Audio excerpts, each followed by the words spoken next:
Alright guys, today I wanted to make another video looking at one of the top youngsters in the world.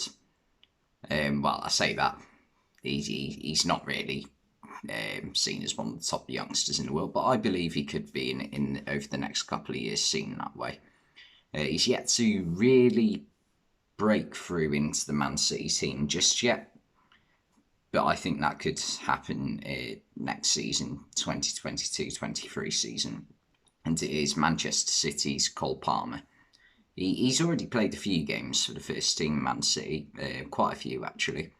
I've watched a couple of them against Club Brugge and Swindon, and the game against Swindon in January, I thought he looked absolutely superb. Now, obviously, it is against Swindon. Swindon are maybe like not a bad side, but they're certainly a level below Manchester City and the players that Cole Palmer had around him. But that being said, Palmer was one of Man City's best players on the day. So yeah, that does show something. He produced a brilliant assist for, I think it was Gabriel Jesus, and scored a brilliant goal as well off the crossbar and the post at the same time.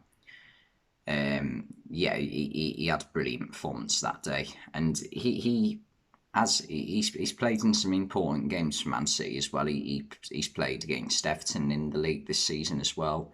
He started the Community Shield final back in August. Even though Man City did lose that game, he was probably one of Man City's better players, and he's doing well for England's youth teams as well, and also Man City's reserve team.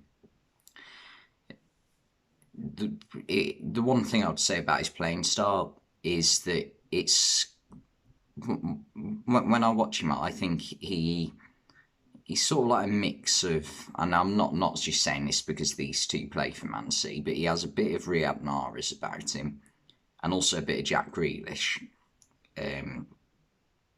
With Mahrez, he's got that bit about him where he can just stop and instantly make one turn and make the defender look like an idiot.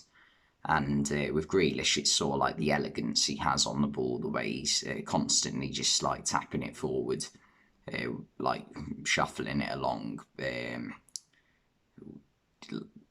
Like it's the way he dribbles with the ball that reminds me of Grealish a bit. He's not the most quickest player I've ever seen either, but he is like a very elegant player on the ball, very like easy on the eye. And also he has shown throughout these chances in the Man City first team this season that he does have excellent vision, can pick a pass out superbly. And yeah, I think if he gets given game time, now obviously Pep Guardiola, he did the same thing with Phil Foden. He didn't like play Phil Foden like 30 games a season to begin with at the start. For his first couple of seasons in the first team, it was maybe 15 games a season, and that's what Palmer's had this season. So it'll be interesting to see next season if Palmer becomes like an impact substitute to start with, or it'll be interesting to see if City actually do maybe get rid of one of their forward players that isn't a starter, because obviously right now they've got Haaland. They're going to get rid of. They're not going to get rid of Grealish. They're not going to get rid of Foden. So those are the three that are pretty much safe.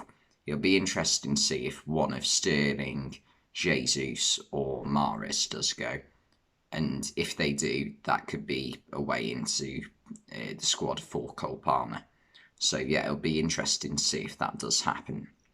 I think Cole Palmer could potentially become nearly as like good as like Phil Foden currently is, because I know Phil Foden's been like held as one of the greatest young players that Pep Guardiola's ever worked with, and there hasn't been that same hype with Palmer, but I think he does have a very high ceiling, so it'll be interesting to see how he does in the next year or so. But I think this is a player to keep your eye on, because I think he will be very good in the near future. Yeah.